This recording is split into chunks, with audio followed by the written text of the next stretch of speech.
Hi everyone! I think this pork dish is quite popular in Chinese restaurant.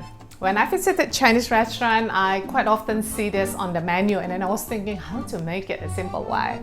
And yeah, I usually make the sweet and sour sauce extra, keep it in the fridge, and I use the same sauce to make buyung hai or sweet and sour chicken. So same sauce, 3 different dishes. Brilliant, isn't it? The key is the marination.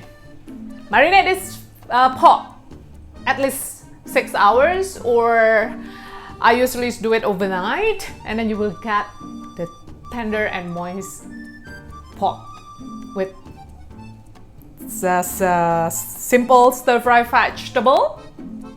I usually serve it with like stir-fry bok choy, or recently I found fumak, so I use that one as well. It's nice. Michael, Jess, if you miss mommy's cooking, you can try to make this dish in your place. I'm sure you will remember me. I miss you so much, you know? Hey, don't forget the vegetable, yeah? Okay, let's see how to make this one.